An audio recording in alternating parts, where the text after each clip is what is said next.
Hello നമസ്കാരം. മഴത്തോരു മുമ്പേടെ വരാനിരിക്കുന്ന ഒരു അടിപൊളി എപ്പിസോഡിൻ്റെ സ്റ്റോറിയാണ് പറയാൻ പോകുന്നത്. അപ്പോൾ എല്ലാവരും സ്റ്റോറി മുഴുവനായിട്ട് കേൾക്കാൻ സപ്പോർട്ട് ചെയ്യുക. നമ്മുടെ ചാനൽ ആദ്യമായിട്ട് കേൾക്കുന്നവരാണെങ്കിൽ, ആദ്യമായിട്ട് കാണുന്നവരാണെങ്കിൽ ഒന്ന് സബ്സ്ക്രൈബ് ചെയ്യാൻ മറക്കരുത് കേട്ടോ. അതുപോലെ വീഡിയോ ഒന്ന് ലൈക്ക് ചെയ്യാനും ഹൈപ്പ് ചെയ്യാനും മറക്കരുത്. എന്നാൽ നേരെ സ്റ്റോറിയിലേക്ക് പോകാം. അങ്ങനെ ബാലചന്ദ്രൻ്റെ മുന്നിൽ സർവ്വ പാപങ്ങളും ഏറ്റു പറഞ്ഞുകൊണ്ട് കീഴടങ്ങിയിരിക്കുകയാണ് ശിവനും. അതുപോലെ തന്നെ നമ്മുടെ രാജീവും. ഗംഗേട്ടൻ അവരെ കൊണ്ട് മാപ്പ് പറയിപ്പിക്കുന്നുണ്ട് ചെയ്ത തെറ്റുകൾക്കൊക്കെ. അങ്ങനെ എല്ലാം തുറന്നു പറഞ്ഞ് ഞങ്ങളോട് ക്ഷമിക്കണം എന്നൊക്കെ പറയുന്നുണ്ട്. ബാലചന്ദ്രൻ കുറച്ച് ഡിമാൻഡുകൾ അങ്ങോട്ട് വെക്കുകയും ചെയ്യുന്നുണ്ട്. അലീനയെ രക്ഷിച്ചു കൊണ്ടുവന്നാൽ മാത്രം പോരാ, അലീനയ്ക്ക് വേണ്ടിയിട്ട് നിങ്ങൾ കുറച്ച് കാര്യങ്ങൾ ചെയ്യണം എന്ന് പറഞ്ഞിട്ട് മുൻപ് 25 ലക്ഷം അലീനയ്ക്ക് കൊടുക്കാമെന്ന് നിങ്ങൾ പറഞ്ഞിരുന്നില്ലേ, അത് പോരാ, 30 ലക്ഷം നിങ്ങൾ കൊടുക്കണം 3 പേരും കൂടെ. അതുപോലെ 10 ലക്ഷം വൈജയന്തിയും അവരുടെ അക്കൗണ്ടിലേക്ക് ട്രാൻസ്ഫർ ചെയ്യണം, അത് നിങ്ങൾ എനിക്ക് വാക്ക് തരണം എന്നൊക്കെ പറഞ്ഞിട്ട് കുറച്ച് ഡിമാൻഡുകൾ പറയുന്നുണ്ട്. അതുപോലെ ശിവേട്ടനും പറയുന്നുണ്ട് കുറച്ച് ഡിമാൻഡ്. അപ്പോൾ ബാലചന്ദ്രൻ പറയുന്നുണ്ട് നിങ്ങളുടെ ഡിമാൻഡ് എന്താണെന്ന് എനിക്കറിയാം, അത് വൈജ ഒരിക്കലും സത്യം അറിയരുത് എന്നല്ലേ. വൈജ അറിഞ്ഞു കഴിഞ്ഞാൽ അപ്പോൾ ഗംഗേട്ടൻ പറയുന്നുണ്ട് 2 തെറ്റുകൾ ഞങ്ങൾ അവളോട് ചെയ്തിട്ടുണ്ട് എന്ന് പറയുന്നുണ്ട്. അതെനിക്കറിയാം, ഒരു തെറ്റ് എന്താണെങ്കിലും എനിക്കറിയാം. അവൾ ജനിച്ച കുഞ്ഞ് ജനനത്തിൽ തന്നെ മരിച്ചുപോയി എന്ന് നിങ്ങൾ അവളോട് പറഞ്ഞു. രണ്ടാമത്തെ തെറ്റെന്താന്ന് വെച്ചാൽ ചിലപ്പോൾ നിങ്ങൾ കൊലക്കുറ്റത്തിന് പോവേണ്ടി വരും. അതായത് വൈജയുടെ കാമുകനെ ഇവർ കൊന്നു തള്ളി എന്നുള്ള രീതിയിലാണ് സംസാരിക്കുന്നത്. പക്ഷെ അങ്ങനെയൊന്നുമല്ല സ്റ്റോറി വരുന്നത്. അപ്പോൾ എന്താണെങ്കിലും അതൊക്കെ മറന്ന് ഇനി നമുക്ക് ഒരുമിച്ച് നിൽക്കാം എന്നൊക്കെ പറയുന്നുണ്ട്. ആ കാര്യങ്ങളൊക്കെ കഴിഞ്ഞതല്ലേ, ഇനി അതൊന്നും സംസാരിക്കേണ്ട എന്നൊക്കെ പറയുന്നുണ്ട്. അപ്പോൾ എനിക്ക് അലീനയെ ഒരു കുഴപ്പം കൂടാതെ കിട്ടിയാൽ മാത്രം മതി, അല്ലാതെ വേറെ ഒന്നും വേണ്ട എന്ന് ബാലചന്ദ്രൻ പറയുന്നുണ്ട്. അപ്പോൾ കുറച്ച് ഡിമാൻഡ് പറയുന്നുണ്ട്. പൈസ ഇട്ട് കൊടുക്കണം, അലീനയെ ഇവിടെ താമസിപ്പിക്കും ഞാൻ എന്നുള്ള കാര്യങ്ങളൊക്കെ പറയുന്നുണ്ട്. അപ്പോൾ ഇതൊക്കെ ഇന്നത്തെ എപ്പിസോഡിൽ കണ്ടതാണ്. അപ്പോൾ അതിൻ്റെയൊക്കെ ബാക്കിയായിട്ടുള്ള സ്റ്റോറിയാണ് പറയുന്നത് കേട്ടോ. അപ്പോൾ എല്ലാവരും സ്റ്റോറി മുഴുവനായിട്ട് കേൾക്കുക, സപ്പോർട്ട് ചെയ്യുക. അങ്ങനെ ബാലചന്ദ്രൻ അവരോട് ഇങ്ങനെ കുറച്ച് കാര്യങ്ങളൊക്കെ പറയുന്നുണ്ട്. എന്നിട്ട് ചോദിക്കുന്നുണ്ട് എവിടെയാണ് അലീന എത്രയും പെട്ടെന്ന് ഇങ്ങോട്ടേക്ക് തിരിച്ചു കൊണ്ടുവരണം എന്ന് പറയുമ്പോൾ ശിവൻ രാജീവനെ നോക്കുന്നുണ്ട്. അപ്പോൾ രാജീവൻ പെട്ടെന്ന് തന്നെ ഫോൺ എടുത്തിട്ട് ഗംഗേട്ടൻ പറയുന്നുണ്ട്, രാജീവ നീ അവരെ വിളിച്ചിട്ട് ഇങ്ങോട്ടേക്ക് കൊണ്ടുവരാൻ പറ എന്ന് പറയുന്നുണ്ട്. അങ്ങനെ രാജീവൻ അവിടെ നിന്നുകൊണ്ട് തന്നെ ആ ഗുണ്ടകളെ വിളിക്കുകയാണ്. ഗുണ്ടകളെ വിളിക്കുന്ന സമയത്ത് ഗുണ്ടകൾ പറയുന്നുണ്ട്, സാർ ഞങ്ങളെ കൊണ്ട് പറ്റത്തില്ല, ആ കൊച്ച് വാതിലൊക്കെ കുറ്റിയിട്ട് അവിടെ ഇരിക്കുകയാണ്, വാതിൽ ചവിട്ടി പൊളിക്കാനൊന്നും പറ്റുന്നില്ല, അതുകൊണ്ട് ഞങ്ങൾക്ക് യാതൊരു രക്ഷയില്ല അവളെ എങ്ങനെയെങ്കിലും പുറത്തെത്തിക്കാനായിട്ട്. അവൾ പുറത്തേക്ക് വരുന്നതിൽ ഒരുപാട് ഞങ്ങൾ പറഞ്ഞു നോക്കി, നിന്നെ വീട്ടിൽ തിരിച്ചു കൊണ്ടുപോയി വിടാനാണെന്നൊക്കെ പറഞ്ഞു, പക്ഷേ അത് നടക്കുന്നില്ല എന്ന് പറയണം. അപ്പോൾ അതൊക്കെ കൂടി കേട്ടപ്പോൾ രാജീവൻ ആകെ ടെൻഷൻ ആവുന്നുണ്ട്. അപ്പോൾ രാജീവൻ ഉള്ള കാര്യങ്ങൾ അവിടെ പറയുന്നുണ്ട്. അതേ സമയത്ത് തന്നെ ആ പോലീസ് ഓഫീസറും അങ്ങോട്ടേക്ക് വരുന്നുണ്ട്. അപ്പോൾ ഈ കേസിൻ്റെ അന്വേഷണം ആ പോലീസ് ഓഫീസർ അന്വേഷിക്കുന്നുണ്ടല്ലോ, പക്ഷെ അയാൾ നമ്മുടെ ശിവേട്ടൻ്റെ ഭാഗത്ത് നിന്നിട്ടാണ് സംസാരിക്കുന്നതൊക്കെ. ശിവേട്ടൻ അയാൾക്ക് കൈക്കൂലിയൊക്കെ കൊടുത്തിട്ടുണ്ട്. അങ്ങനെ എന്താണെങ്കിലും അപ്പോൾ എല്ലാവരും കൂടെ ഇനി അന്വേഷിച്ച് അലീനയെ കൂട്ടിക്കൊണ്ടുവരാനായിട്ട് അവിടേക്ക് പോകാം എന്ന് തീരുമാനിക്കുകയാണ്. ഏകദേശം കോതമംഗലം സൈഡിലേക്കാണ് കൊണ്ടുപോയിട്ടുള്ളത്. അപ്പോൾ എല്ലാവരും കൂടെ രാത്രിയിൽ തന്നെ തിരിക്കുകയാണ് അലീനയെ കൊണ്ടുവരാനായിട്ട്. ബാലചന്ദ്രൻ്റെ കൂടെ കൃഷ്ണമോളും വരുന്നുണ്ട്. അപ്പോൾ ഈ കാര്യങ്ങളൊക്കെ ബാലചന്ദ്രൻ മനുവിനെ വിളിച്ച് പറയുന്നുണ്ട്. അലീനയെ കണ്ടെത്തിയിട്ടുണ്ട്, നിന്റെ അച്ഛനും കൊച്ചച്ഛനും തന്നെയാണ് ഇതിൻ്റെ പുറകിൽ, അവർ സമസ്ത അപരാധങ്ങളും ഏറ്റുപറഞ്ഞ് എൻ്റെ കാൽക്കൽ വന്നു വീണു എന്നൊക്കെ പറയുകയും ചെയ്യുന്നുണ്ട്. അങ്ങനെ ഞങ്ങൾ അലീനയെ കൂട്ടിക്കൊണ്ടുവരാനായിട്ട് അങ്ങോട്ടേക്ക് പോയിക്കൊണ്ടിരിക്കുക എന്ന് പറയുമ്പോൾ മനുവും പറയുന്നുണ്ട്, ഞങ്ങൾ എനിക്കും ഒരു ക്ലൂ കിട്ടിയായിരുന്നു, അതനുസരിച്ച് ഞാനും അങ്ങോട്ടേക്ക് വരുന്നുണ്ട് എന്ന് പറയുന്നുണ്ട്. അങ്ങനെ ഇവർ പോയിക്കൊണ്ടിരിക്കുകയാണ്. എല്ലാവരും കൂടെ പോകുന്നുണ്ട്. പോലീസും അതുപോലെ ബാലചന്ദ്രനും രാജീവും ശിവനും ഗംഗേട്ടനും ഒക്കെ പോകുന്നുണ്ട്. അങ്ങനെ അവരവിടെ എത്തുമ്പോൾ കാണുന്നത് ആ ഗുണ്ടകളൊക്കെ അവിടെ നിന്ന് പോയിട്ടുണ്ടായിരുന്നു. ആ ഗുണ്ടകൾ ഓൾറെഡി അവിടെ നിന്ന് പോയിട്ടുണ്ടായിരുന്നു രാജുവിനോട് പറഞ്ഞിട്ട് തന്നെ. അപ്പോൾ ഇവരങ്ങോട്ടേക്ക് എത്തി. അങ്ങനെ അലീനയെ വിളിക്കുന്ന സമയത്ത് അലീന വാതിലൊന്നും തുറക്കുന്നില്ലല്ലോ, വീടിനകത്തേക്കൊന്നും കയറുന്നില്ല. അപ്പോൾ ആ ജനലിൻ്റെ അങ്ങോട്ടേക്ക് ബാലചന്ദ്രൻ വരുന്നുണ്ട്. മോളെ അലീന എന്ന് വിളിക്കുന്ന സമയത്ത് അലീന ആകെ ഞെട്ടി അവിടെ നിന്ന് എഴുന്നേറ്റ് പോവാണ്. അച്ഛാ എന്ന് വിളിച്ചുകൊണ്ട് അവൾ ഓടി ഒരു വിധം തപ്പി തടഞ്ഞ് ആ ജനലിൻ്റെ അടുത്തേക്ക് വന്നിട്ട് അച്ഛ എന്നെ രക്ഷിക്കുക അച്ഛ എന്നൊക്കെ പറഞ്ഞിട്ട് ഇങ്ങനെ പറഞ്ഞുകൊടുക്കുക. മോളെ പേടിക്കണ്ട, അച്ഛൻ വന്നില്ല, ഇനി വിഷമിക്കല്ലേ എന്നൊക്കെ പറയുന്നുണ്ട്. ആ സമയത്ത് ഗംഗേട്ടനും അങ്ങോട്ടേക്ക് വരുന്നുണ്ട്. അപ്പോൾ ഗംഗേട്ടനെ അലീന കാണുന്നുണ്ട്. അപ്പോൾ അലീന പറയുന്നുണ്ട്, അച്ഛാ ഞാൻ എന്ത് ചെയ്തിട്ടാ അച്ഛാ എന്നോട് ഇങ്ങനെയൊക്കെ ചെയ്യുന്നത്, ഞാൻ ഒരു തെറ്റും ചെയ്തില്ലല്ലോ അച്ഛാ, ഞാൻ ഇനി ഇവിടെ നിൽക്കുന്നില്ല അച്ഛാ, ഞാൻ പൊക്കോളാം അച്ഛാ, എനിക്ക് പേടിയാവുന്നു അച്ഛാ, ആരാ അവരൊക്കെ എന്തിനാ എന്നെ ഇങ്ങോട്ടേക്ക് കൂട്ടിക്കൊണ്ടുവന്നത് എന്നൊക്കെ പറഞ്ഞ് അലീന ഇങ്ങനെ കരയുമ്പോൾ മോള് പേടിക്കണ്ട, അച്ഛൻ വന്നില്ല, ഇനി പേടിക്കണ്ട, മോള് കഥക്ക് തുറക്കുക, അച്ഛൻ അങ്ങോട്ടേക്ക് വരാമെന്ന് പറയാം, അച്ഛാ വേഗം വാട്ടോ, അച്ഛൻ തന്നെ അങ്ങോട്ടേക്ക് വാട്ടോ എന്നൊക്കെ അലീനയും പറയുന്നുണ്ട്. അങ്ങനെ ബാലചന്ദ്രൻ അകത്തേക്ക് കയറുകയാണ്. അങ്ങനെ അകത്തേക്ക് കയറുന്ന സമയത്ത് അലീന ഡോറ് തുറക്കുന്നുണ്ട്. ഡോറ് തുറന്ന് ബാലചന്ദ്രനെ കാണുമ്പോൾ തന്നെ കെട്ടിപ്പിടിച്ചാൽ പൊട്ടി കരഞ്ഞു പോവാട്ടോ. അത് കാണുമ്പോൾ ശിവനും രാജീവും ഒക്കെ തല താഴ്ത്തി പോവാണ്. കാരണം വൈജയന്തിയുടെ മകളാണ്, വൈജയന്തിക്ക് അവിഹിതത്തിൽ ജനിച്ച ഒരു മകളാണ്. ആ മകളാണ് വൈജയന്തിയുടെ ഇപ്പോഴത്തെ ഭർത്താവായിട്ടുള്ള ബാലചന്ദ്രനെ അച്ഛ എന്ന് വിളിച്ചുകൊണ്ട് കെട്ടിപ്പിടിക്കുന്നതും കരയുന്നതും ഒക്കെ. അതൊക്കെ അവരിൽ ശരിക്കും അത്രയും മോശം, അത്രയും നാണക്കേട് അവർ വേറെ എവിടെ അനുഭവിച്ചിട്ടില്ല. ആ വൈജയന്തിയുടെ മകളെ സ്വന്തം മകളെ പോലെ സ്നേഹിക്കുക എന്ന് പറഞ്ഞിട്ടുണ്ടെങ്കിൽ അതിലും വലിയൊരു മനസ്സ് വേറെ ഉണ്ടോ? അപ്പോൾ ഇതൊക്കെ കൂടി കാണുമ്പോൾ അവരുടെ തല കുനിഞ്ഞു പോവാണ്. ഗംഗേട്ടന് ഭയങ്കര സന്തോഷമൊക്കെ തോന്നുന്നുണ്ട്. അലീനയെ രക്ഷപ്പെടുത്താൻ പറ്റിയല്ലോ. ബാലചന്ദ്രനെ കെട്ടിപ്പിടിച്ചുകൊണ്ട് കരയാണ്. അലീന ചേച്ചി എന്ന് വിളിച്ചുകൊണ്ട് കൃഷ്ണൻ വരുമ്പോൾ കൃഷ്ണയും കെട്ടിപ്പിടിക്കുന്നുണ്ട് കേട്ടോ. അങ്ങനെ എന്താണെങ്കിലും അലീനെ അവിടെ നിന്ന് രക്ഷിച്ച് കൊണ്ടുപോവുകയാണ്. അപ്പോൾ ഈ കേസ് പിൻവലിക്കാൻ ഓൾറെഡി പറഞ്ഞിട്ടുണ്ടായിരുന്നല്ലോ. കേസും കോട്ടൊക്കെ ആയിട്ട് പോകുമ്പോൾ ആകെ പ്രശ്നമാവും. ഇതൊരു കുടുംബ പ്രശ്നമല്ലേ. ഇപ്പോൾ കേസൊക്കെ ആയിട്ട് പോയിട്ടുണ്ടെങ്കിൽ വീണ്ടും വലിയ ഇഷ്യൂ ആവും എന്നുള്ളതുകൊണ്ട് പിന്നീട് നേരെ പോകുന്നത് പോലീസ് സ്റ്റേഷനിലേക്കാണ്. എന്നിട്ട് ആ കേസ് പിൻവലിക്കുകയും ചെയ്യുന്നുണ്ട്. ആ പോലീസുകാരനോട് പറയുന്നുണ്ട് ഇപ്പോൾ കേസ് പിൻവലിക്കാനാണ് എന്ന് പറയുകയും ചെയ്യുന്നുണ്ട്. അങ്ങനെ അലീനയും കൂട്ടിയിട്ട് പുറത്തേക്ക് വരണം. അപ്പോൾ അലീന പറയുന്നുണ്ട് ആ സമയത്ത്, എന്തിനാണ് അച്ഛാ എന്നോട് ഇങ്ങനെയൊക്കെ ചെയ്യുന്നത്, ഞാൻ എന്ത് തെറ്റ് ചെയ്തിട്ടാണ് അച്ഛാ എന്നൊക്കെ പറയുമ്പോൾ, ദേ നിന്നോട് തെറ്റ് ചെയ്ത ആൾക്കാരാണ് ഈ തല കുനിച്ച് ഈ മുന്നിൽ നിൽക്കുന്നത്, ഇവർക്ക് ഇതിലും വലിയ ശിക്ഷ ഇനി വേറെ കിട്ടാനില്ല എന്ന് പറയാണ് ബാലചന്ദ്രൻ. ആ സമയത്തും ശിവനും രാജീവും ഒന്നും അലീനയോട് സംസാരിക്കുന്നില്ല. അവരിങ്ങനെ മിണ്ടാതെ തല കുനിച്ച് നിൽക്കുകയാണ്. ഗംഗേട്ടനാണ് വന്നിട്ട് സംസാരിക്കുന്നത്. അലീന ഞങ്ങളോട് ക്ഷമിക്കണം, ഇവരോട് ക്ഷമിക്കണം. അതാ ക്ഷമ ചോദിച്ചാൽ അത് ക്ഷമിക്കാൻ പറ്റുന്ന അത്രയും തെറ്റല്ല ഇവർ ചെയ്തത്, അതിലും വലിയ തെറ്റ് തന്നെയാണ് ഇവർ ചെയ്തിട്ടുള്ളത്. പക്ഷേ ഇപ്പോൾ അങ്ങനെ ചോദിക്കുക എന്നല്ലാതെ വേറെ നിവൃത്തിയില്ല. എല്ലാം അറിയാതെ പറ്റിപ്പോയ ഒരു അബദ്ധമാണ്. എല്ലാ കാര്യങ്ങളും ആർക്കും ഒന്നും അറിയത്തില്ലായിരുന്നല്ലോ, അതുകൊണ്ട് അങ്ങനെ സംഭവിച്ചു പോയതാണ്. മോള് ക്ഷമിച്ചേക്ക്, ഇനി ആരും മോളെ ഉപദ്രവിക്കാനായിട്ട് വരത്തില്ല. മോള് എത്ര നാൾ വേണമെങ്കിലും ഇവിടെ ജീവിക്കാം, മോൾക്ക് എന്ത് വേണമെങ്കിലും ഞങ്ങൾ ചെയ്തുതരും, ഞങ്ങളുണ്ട് മോളുടെ കൂടെ, മോൾക്ക് ഒരു കുഴപ്പവും വരത്തില്ല. മോൾക്ക് ഇനിയും പഠിക്കണോ, ഇനിയും ഒരുപാട് ഉയരത്തിലെത്തണോ, എന്തിനും ഒരു വീട് വെക്കാനും എന്ത് കാര്യത്തിനും ഞങ്ങളുണ്ട് കൂടെ എന്ന് പറയുമ്പോൾ ബാലചന്ദ്രൻ അതൊക്കെ തടയാണ്. വേണ്ട, നിങ്ങൾ ചെയ്തിടത്തോളം സഹായം മതി, ഇനി ഇവളുടെ കാര്യങ്ങൾ നോക്കാൻ ഇവളുടെ അച്ഛനായിട്ടുള്ള ഞാനുണ്ട്, ഞാൻ പറഞ്ഞ കാര്യങ്ങൾ മാത്രം നിങ്ങൾ ചെയ്താൽ മതി, അതിൻ്റെ അപ്പുറത്തേക്കൊന്നും നിങ്ങൾ ചെയ്യണ്ട. ഇപ്പോൾ ഇവളുടെ ഉത്തരവാദിത്തം എനിക്കാണ്, കാരണം ഞാനാണ് ഇവളുടെ അച്ഛൻ, അതിലപ്പുറം വേറെ ആരുമില്ല. ഇവളെ പെറ്റ അവളുടെ സ്വന്തം അമ്മ പോലും എനിക്ക് അപ്പുറം വരില്ല എന്ന് ഇവള് തന്നെ പറയും, നോക്കിക്കോ എന്ന് പറയണം. അപ്പോൾ അലീന പറയുന്നുണ്ട്, അതെ എനിക്ക് അച്ഛൻ കഴിഞ്ഞിട്ട് വേറെ ആരുള്ളൂ എന്ന് തന്നെ പറയുന്നുണ്ട്. അങ്ങനെ രാജീവും ശിവനൊക്കെ ഇങ്ങനെ തല താഴ്ത്തി നിൽക്കുകയാണ്, ഒന്നും സംസാരിക്കുകയൊന്നും ചെയ്യുന്നില്ല. അപ്പോൾ ആ സമയത്ത് അലീന അവരിങ്ങനെ നോക്കുന്നുണ്ടെങ്കിലും ഒന്നും സംസാരിക്കുന്നൊന്നുമില്ല. അങ്ങനെ അലീനയും രക്ഷിച്ചുകൊണ്ട് അവരവിടെ നിന്ന് പോരുകയാണ്. അങ്ങനെ പോന്നിട്ട് നേരെ കടപ്പാട്ടൂർ വീട്ടിലേക്ക് തന്നെയാണ് വരുന്നത്. ആ സമയത്ത് മനുവിനെ വിളിച്ച് പറഞ്ഞിട്ടുണ്ടായിരുന്നു ഇനി അങ്ങോട്ടേക്ക് വരണ്ട, വീട്ടിലേക്ക് വന്നാൽ മതി എന്നുള്ളത്. അങ്ങനെ മനു വീട്ടിലേക്ക് വരുന്നുണ്ട്. അങ്ങനെ ഇവരെല്ലാവരും കൂടി തന്നെ വീട്ടിലേക്ക് തന്നെയാണ് പോകുന്നത്. അങ്ങനെ വീട്ടിലെത്തുമ്പോൾ മനു വന്നിട്ട് ആദ്യം ദേഷ്യപ്പെടുന്നത് നമ്മുടെ രാജീവിനോട് ശിവനോടുമാണ്. നാണമില്ല അച്ഛാ കൊച്ചച്ച, നിങ്ങൾക്ക് ഇത്രയൊക്കെ ചെയ്തു കൂട്ടിയിട്ട് ഇങ്ങനെ നാണാവുന്നില്ല, ഇങ്ങനെ തല കുനിച്ച് നിൽക്കാനായിട്ട് എന്തൊക്കെ കാര്യങ്ങളാണ് നിങ്ങൾ ഈ ചെയ്തു കൂട്ടിയത്, ഞാനും ആ തറവാട്ടിൽ തന്നെ ജനിച്ചു പോയല്ലോ, ഇത്രയൊക്കെ മോശം പ്രവൃത്തി ചെയ്യാൻ നിങ്ങളെ കൊണ്ട് മാത്രമേ പറ്റുള്ളൂ എന്നൊക്കെ പറഞ്ഞ് ഒരുപാട് മോശമായിട്ട് സംസാരിക്കുന്നുണ്ട്. എന്നിട്ട് അലീനയുടെ അടുത്ത് ചെന്നിട്ട്, അലീന നിനക്ക് കുഴപ്പമൊന്നുമില്ലല്ലോ, വേറെ പ്രശ്നങ്ങളൊന്നും ഇല്ലല്ലോ എന്നൊക്കെ ചോദിച്ചാൽ അലീനയോട് വളരെ സ്നേഹത്തോട് കൂടിയിട്ട് ഇങ്ങനെ സംസാരിക്കുകയാണ്. അത് കാണുമ്പോൾ ബാലചന്ദ്രനും ഗംഗേട്ടനും ഭയങ്കര സന്തോഷമൊക്കെ ആവുന്നുണ്ട്. മനുവിന് അലീനയോടുള്ള ആ ഒരു അറ്റാച്ച്മെൻ്റ് ഒക്കെ കാണുമ്പോൾ. പക്ഷേ ശിവേട്ടനും രാജീവനും ആകെ ഒരു നിർവികാരരായിട്ട് ഇങ്ങനെ നിൽക്കുകയാണ്. കാരണം ഇത്രയും വലിയൊരു അപമാനം, ഇനി ഇതിൽ കൂടുതൽ അപമാനം അവർക്ക് താങ്ങാൻ പറ്റത്തില്ല. അത്രയും വലിയൊരു അടി തന്നെയാണ് കിട്ടിയേക്കുന്നത്. അപ്പോൾ എന്താണെങ്കിലും എല്ലാ കാര്യങ്ങളും ഓക്കെയാണ്. അതേസമയം തന്നെ അതിന് മുൻപ് തന്നെ നമ്മുടെ ഹോസ്പിറ്റലിൽ ഇതേപോലെ സിസ്റ്റേഴ്സ് വൈജയന്തിയോട് സംസാരിക്കുന്നുണ്ടായിരുന്നു. നിങ്ങളുടെ മൂത്ത മകളാണെന്ന് പറഞ്ഞ് ഇവിടെ നിന്ന് ആ കൊച്ചില്ലേ, പകൽ ഇവിടെ ഉണ്ടായിരുന്ന ആ കൊച്ചിനെ കാണാനില്ല എന്ന് പറയുന്നുണ്ടായിരുന്നു. വൈജയന്തിക്ക് സംസാരിക്കാനൊന്നും പറ്റത്തില്ലല്ലോ.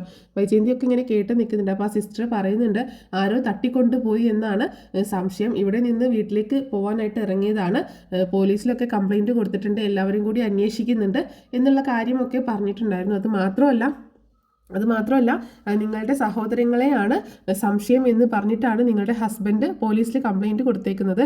അതിൻ്റെ അടിസ്ഥാനത്തിൽ ഇങ്ങനെ പോലീസ് വന്ന് അന്വേഷിച്ചിരുന്നു എന്നുള്ള കാര്യങ്ങളൊക്കെ അലീനയെക്കുറിച്ച് വൈജയന്തിയോട് പറയുന്നുണ്ട്. എന്നിട്ട് അപ്പം മറ്റേ സിസ്റ്റർ ചോദിക്കുന്നുണ്ട്, അത് ഇവരുടെ മകളൊന്നും അല്ലാന്നാണ് തോന്നുന്നത്, സ്വന്തം മകളാണെങ്കിൽ എന്ത് കാര്യങ്ങൾ ചെയ്യുമ്പോഴും ഇവർക്കൊരു ഇഷ്ടമൊക്കെ വേണ്ടേ, അങ്ങനെ ഒരു ഇഷ്ടമൊന്നും ഇവരുടെ ഭാഗത്തു നിന്ന് ഇല്ലല്ലോ, എന്തോ ഒരു വള്ളിക്കെട്ട് കേസാണെന്ന് തോന്നുന്നു, എന്തോ ഒരു കുഴപ്പമുണ്ട് എന്ന് മറ്റേ സിസ്റ്ററും പറയുന്നുണ്ട്.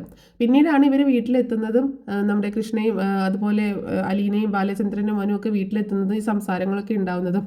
അതിനുശേഷം പിന്നീട് കാണിക്കുന്നത് പിറ്റേ ദിവസം അങ്ങനെ പിന്നെ അവരൊക്കെ തിരിച്ചു പോകുന്നുണ്ട്. ഗംഗേട്ടനും ശിവനും രാജീവനും അലീനയും മനുവൊക്കെ തിരിച്ചു പോകുന്നുണ്ട്. പിറ്റേ ദിവസം രാവിലെ പിന്നെ അന്ന് രാത്രിയിൽ ബാലചന്ദ്രൻ മുകളിലെ റൂമിലും അലീനയും കൃഷ്ണമോളും കൂടെ ഒരു റൂമിലാണ് ഒരുമിച്ചാണ് കിടക്കുന്നത്. അങ്ങനെ പിറ്റേ ദിവസം രാവിലെ ബാലചന്ദ്രൻ ഹോസ്പിറ്റലിലേക്ക് പോകാൻ നിൽക്കുമ്പോൾ അലീന പറയുന്നുണ്ട് ഞാനും വരുന്നുണ്ട് അച്ഛാ എന്ന് പറയുമ്പോൾ മോള് വരണോ എന്ന് ചോദിക്കണം. എനിക്ക് വരണോ അച്ഛാ, എനിക്ക് അമ്മയെ കാണണം, എനിക്ക് അവസാനമായിട്ട് അമ്മയെ കാണണം, എനിക്ക് അമ്മയോട്. അതെന്താ നീ അങ്ങനെ പറയണത്, അവസാനമായിട്ട് അമ്മയെ കാണണം എന്ന് പറയുമ്പോൾ അതേ അച്ഛാ ഞാൻ തീരുമാനിച്ചു കഴിഞ്ഞു, ഇനി ഞാൻ ഇവിടെ നിൽക്കത്തില്ല എന്ന് പറയണം. അലീന നീ എന്തൊക്കെയാണ് പറയണത്, നിനക്ക് ഇവിടെ നിന്ന് പോകാൻ പറ്റുമോ, നിന്റെ അമ്മയെ ഈ അവസ്ഥയിൽ ഇട്ടിട്ട് നിനക്ക് പോകാൻ പറ്റുമോ എന്ന് ചോദിക്കുകയാണ്. എനിക്ക് പോയേ പറ്റൂ അച്ഛാ, ഞാൻ ഇനിയും ഇവിടെ നിന്ന് കഴിഞ്ഞാൽ ഇതിലും വലിയ പ്രശ്നങ്ങൾ ഉണ്ടാകും. ഇല്ല മോളെ, ഇനി ഒരു കുഴപ്പം ഉണ്ടാവത്തില്ല, കാരണം ഇപ്പോൾ അവരെല്ലാവരും സത്യങ്ങൾ അറിഞ്ഞു. പക്ഷേ അവരെല്ലാവരും സത്യങ്ങൾ അറിഞ്ഞു, അമ്മയ്ക്ക് അറിയത്തില്ലല്ലോ, അമ്മ ഒരിക്കലും അറിയാനും പാടില്ല. അമ്മ അറിയുന്നതിന് മുൻപ് എനിക്ക് ഇവിടെ നിന്ന് പോകണം. ഇനി അഥവാ അവരെല്ലാവരും കൂടി അമ്മയോട് ഇക്കാര്യങ്ങളൊക്കെ പറഞ്ഞാലും ചോദിക്കുമ്പോൾ അതൊരിക്കലും സംഭവിക്കില്ല മോളെ, എന്നേക്കാൾ കൂടുതൽ അവർക്കാണ് ആവശ്യം വൈജയന്തി ഇക്കാര്യങ്ങളൊന്നും അറിയരുത് എന്നുള്ളത്. കാരണം വൈജയന്തിയോട് ഇത്രയൊക്കെ ദ്രോഹങ്ങൾ ചെയ്തിട്ടുള്ളത് അവരാണ്. അതുകൊണ്ട് അവരൊരിക്കലും വൈജയന്തിയോട് ഇത് പറയാൻ സാധ്യതയില്ല എന്ന് പറയാണ്. പക്ഷേ അച്ഛ ഏതെങ്കിലും വഴിക്ക് അമ്മ ഇത് അറിഞ്ഞു കഴിഞ്ഞാൽ പിന്നീട് ഇവിടെ ആകെ പ്രശ്നങ്ങളാകും, പിന്നീട് അച്ഛനും അമ്മയും കൂടി ഒരുമിച്ചുള്ള ഒരു ജീവിതം ഇവിടെ ഉണ്ടാവത്തില്ല. അതുകൊണ്ട് അതിനൊക്കെ മുൻപ് ഞാൻ ഇവിടെ നിന്ന് പോകുന്നത് തന്നെയാണ് നല്ലത് എന്ന് പറയണം. ആ സമയത്ത് ബാലചന്ദ്രൻ പറയുന്നുണ്ട് നിന്റെ തീരുമാനം അങ്ങനെയാണെങ്കിൽ ഓക്കെ ശരി, ഞാൻ സമ്മതിക്കുന്നു, പോയേ പറ്റൂ എന്ന് നിനക്ക് നിർബന്ധമാണെങ്കിൽ നീ പൊക്കോ. പക്ഷെ ഇപ്പോഴല്ല, ഇപ്പോൾ നിന്റെ ആവശ്യം ഇവിടെയുണ്ട്, വൈജയന്തിക്ക് നിന്നെ ആവശ്യമുണ്ട്. അമ്മയ്ക്ക് എന്നെ ഒട്ടും ആവശ്യമില്ല അച്ഛൻ എന്ന് പറയുമ്പോൾ അവൾക്ക് ആവശ്യമില്ലായിരിക്കാം, പക്ഷെ എനിക്ക് ആവശ്യമുണ്ട്. വൈജയന്തിയെ നീ നോക്കുന്നതിൽ കൂടുതലായിട്ട് ഒരാളും നോക്കത്തില്ല.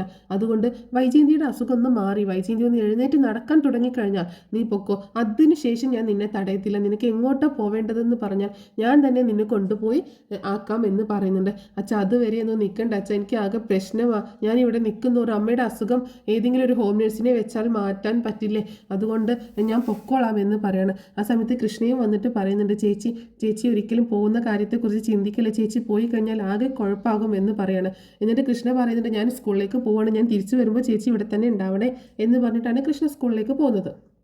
പിന്നീട് ബാലചന്ദ്രൻ പറയുന്നുണ്ട് ആദ്യം നമുക്ക് ഹോസ്പിറ്റലിലേക്ക് പോകാം, അതിനുശേഷം പിന്നീട് തീരുമാനിക്കാം, തൽക്കാലം വൈജയുടെ അസുഖം മാറുന്നത് വരെ നീ പോകുന്നതിനെ പറ്റി ചിന്തിക്കേണ്ട, അത് കഴിഞ്ഞിട്ട് നമുക്ക് എന്താണെന്ന് വെച്ചാൽ നോക്കാം എന്ന് പറയുന്നുണ്ട്. അങ്ങനെ അവർ രണ്ടുപേരും കൂടെ ഹോസ്പിറ്റലിലേക്ക് പോവുകയാണ്. ഹോസ്പിറ്റലിൽ എത്തുന്ന അലീനയും ബാലചന്ദ്രനെയും കാത്ത് അവിടെ ഗോവർദ്ധനും സുലോചനയും ഉണ്ടായിരുന്നു. അപ്പോൾ അവർ വന്നിട്ട് വേണം സുലോചനയ്ക്ക് പോകാൻ, അലീന വന്നിട്ട് വേണം. അപ്പോൾ അലീനയെ കിട്ടിയ കാര്യങ്ങളൊക്കെ അവർ അറിഞ്ഞിട്ടുണ്ടായിരുന്നു. അലീന അങ്ങോട്ടേക്ക് വരുമ്പോൾ തന്നെ സുലോചന വന്നിട്ട് മോളെ നീ എവിടെയായിരുന്നു, നിനക്ക് എന്താ പറ്റിയത് എന്നൊക്കെ ചോദിക്കുന്നുണ്ട്. ഒക്കെ ഞാൻ പറഞ്ഞല്ലോ എന്ന് ഗോവർദ്ധൻ പറയുന്നുണ്ട്. ഞാൻ എന്നാലും ചോദിച്ചു എന്നുള്ളൂ, എന്നാലും കുട്ടി ആകെ വിഷമിച്ച് പോയില്ലേ, പേടിച്ച് പോയില്ലേ എന്നൊക്കെ സുലോചനയും പറയുന്നുണ്ട്. മോൾക്ക് കുഴപ്പമൊന്നും ഇല്ലെങ്കിൽ നിന്നാൽ മതി, അല്ലെങ്കിൽ ഞാൻ തന്നെ നിന്നോളാം, എനിക്ക് കുഴപ്പമൊന്നുമില്ല എന്ന് പറയുമ്പോൾ സാരമില്ല ആൻറ്റി ഞാൻ നിന്നോളാം, ഞാനിവിടെ കൂട്ടിന് നിന്നോളാം എന്ന് പറയണം. അങ്ങനെ സുലോചന പോകുന്നുണ്ട്. ഗോവർദ്ധൻ പറയുന്നുണ്ട് ഞാൻ ഇവളെ കൊണ്ടുപോയി വിട്ടിട്ട് വരാം ബാലേട്ട എന്ന് പറഞ്ഞിട്ടാണ് ഗോവർദ്ധനൻ പോകുന്നുണ്ട്. അങ്ങനെ അലീന നമ്മുടെ വൈജയന്തിയുടെ റൂമിലേക്ക് കയറി ചെല്ലുകയാണ്. ആ സമയത്ത് സിസ്റ്റർമാർ ചോദിക്കുന്നുണ്ട് ആ കുട്ടി തിരിച്ചു വന്നോ, കുട്ടി എവിടെയായിരുന്നു, എവിടെയൊക്കെ പോയത് എന്നൊക്കെ ഇങ്ങനെ ചോദിക്കുന്നുണ്ട്. അപ്പോൾ വൈജയന്തി കണ്ണ് തുറന്ന് നോക്കുകയാണ്, അലീന വന്നു എന്ന് മനസ്സിലാവുകയാണ്. ആ സമയത്ത് അലീന പറയുന്നുണ്ട് അതൊക്കെ കഴിഞ്ഞു പോയി സിസ്റ്ററെ, അത് ഞാൻ എന്നൊക്കെ ഇങ്ങനെ പറയാൻ മടി കാണിക്കുകയാണ്. ഞങ്ങൾ അറിഞ്ഞു ആരോ കുട്ടിയെ തട്ടിക്കൊണ്ടുപോയതായിരുന്നല്ലേ, ആരായിരുന്നു തട്ടിക്കൊണ്ടുപോയത്, അമ്മയുടെ ആങ്ങളമാരായിരുന്നു, അവരാണെന്നാണല്ലോ ഇവിടെ പൊതുവെ കേൾക്കുന്നത്.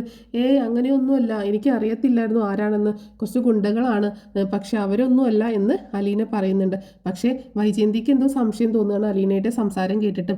അങ്ങനെ ആ സിസ്റ്റർമാർ പറയുന്നുണ്ട് എന്നാൽ കുട്ടി നോക്കിക്കോളൂലേ കാര്യങ്ങൾ, ഞാൻ പോയിട്ട് വരാം, ഇപ്പോൾ ആരെങ്കിലും ഒരാൾ കൂടെ എപ്പോഴും വേണം എന്ന് പറയാണ്.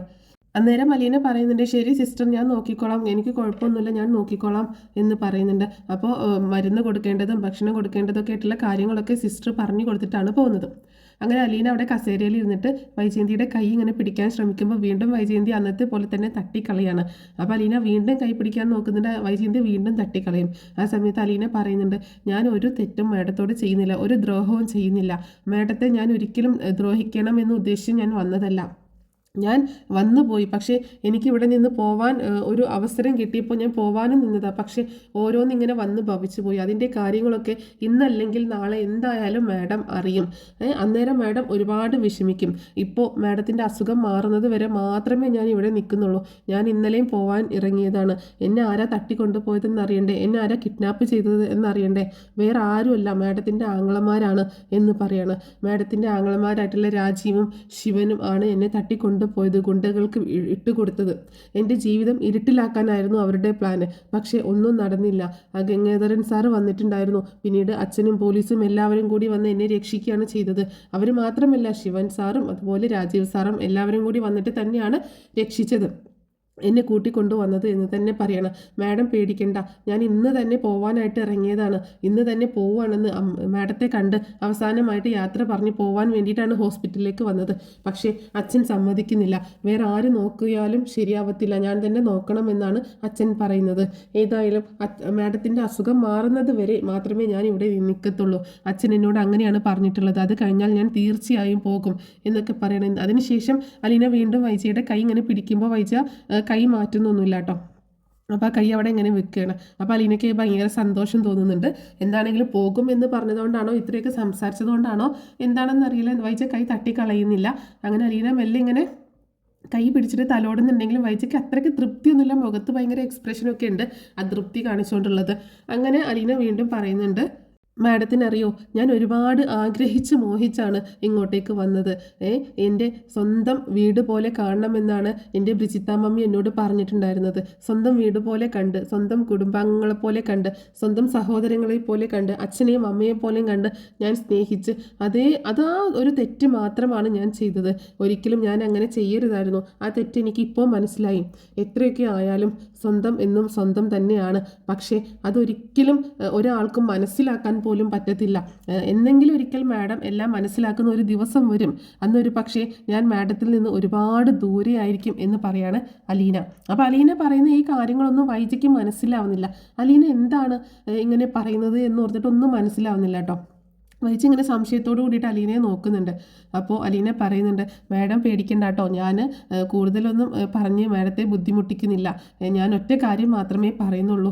മാഡം എന്ന് എഴുന്നേറ്റ് നടക്കുന്നു, മാഡത്തിന് എന്ന് ഒറ്റയ്ക്ക് എല്ലാ കാര്യങ്ങളും ചെയ്യാമെന്ന് ഓക്കെ ആവുന്നു, അതുവരെയുള്ളൂ എൻ്റെ സേവനം. അത് കഴിഞ്ഞാൽ ഞാൻ ഇവിടെ നിന്ന് പോവുക തന്നെ ചെയ്യും എന്ന് പറയണം. അപ്പോൾ അത് കേട്ടപ്പോൾ വൈജ ഇങ്ങനെ സംശയത്തോടു കൂടിയിട്ട് ഇങ്ങനെ നോക്കുകയും ഒക്കെ ചെയ്യുന്നുണ്ട്. ആ സമയത്ത് ബാലചന്ദ്രൻ അങ്ങോട്ടേക്ക് വരുന്നുണ്ട് കേട്ടോ, റൂമിലേക്ക് വരുന്നുണ്ട്. അപ്പോൾ അലീന പറയുക, ഞാൻ പുറത്ത് നിൽക്കാൻ വെച്ചാൽ ഒരു സമയത്ത് ഒരാളെ മാത്രമേ റൂമിൽ നിർത്തത്തുള്ളൂ എന്ന് പറയുമ്പോൾ അത് സാരമല്ല, മോൾ ഇവിടെ നിൽക്ക് എന്ന് പറയുന്നുണ്ട്. അപ്പോൾ ബാലചന്ദ്രൻ വൈജയന്തി ഇങ്ങനെ നോക്കുമ്പോൾ വൈജയന്തിക്കാണെങ്കിൽ ഇവർ രണ്ടുപേരെയും കൂടി ഇങ്ങനെ കാണുമ്പോൾ ഭയങ്കര ദേഷ്യം ഇരട്ടിക്കുകയാണ്.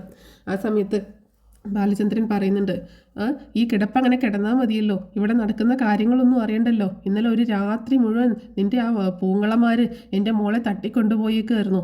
അവിടെ ഒരു അടച്ചിട്ട് റൂമിൽ ഇരുട്ട് മുറിയിൽ അടച്ചിട്ടിട്ട് അവിടെ ഇട്ടേക്കായിരുന്നു. എൻ്റെ കുട്ടി എന്തോരം വിഷമിച്ചു എന്നറിയാമോ എന്നൊക്കെ ഇങ്ങനെ പറയുന്നുണ്ട്. ഒരെണ്ണത്തിനും ഞാൻ വെറുതെ വിടത്തില്ല എന്നൊക്കെ ഇങ്ങനെ പറയാണ് ബാലചന്ദ്രൻ. അപ്പോൾ അലീന പറയുന്നുണ്ട്, വേണ്ട അച്ഛൻ ഇങ്ങനെയൊന്നും സംസാരിക്കില്ല, അമ്മ ഇപ്പോൾ ഈ ഒരു അവസ്ഥയിൽ കിടക്കുമ്പോൾ ഇങ്ങനെയൊന്നും സംസാരിക്കില്ല, അച്ഛൻ ഇങ്ങോട്ടേക്ക് വന്നേ എന്ന് പറഞ്ഞിട്ട് ബാലചന്ദ്രനെയും കൂട്ടിയിട്ട് അലീന റൂമിൽ നിന്ന് പുറത്തേക്ക് ഇറങ്ങുകയാണ്. അപ്പോൾ സ്റ്റോറി എല്ലാവർക്കും ഇഷ്ടമായിട്ടുണ്ടാവുമെന്ന് വിചാരിക്കുകയാണ്. ഇഷ്ടമെങ്കിൽ ഒന്ന് സപ്പോർട്ട് ചെയ്യാൻ മറക്കരുത് കേട്ടോ. ചാനലൊന്ന് സബ്സ്ക്രൈബ് ചെയ്യുക, അതുപോലെ വീഡിയോ ഒന്ന് ലൈക്ക് ചെയ്യുക. ഹൈപ്പ് എന്ന ഒരു ഓപ്ഷനും കൂടി ഉണ്ട്, അതോടെ ഒന്ന് ക്ലിക്ക് ചെയ്യുക കേട്ടോ.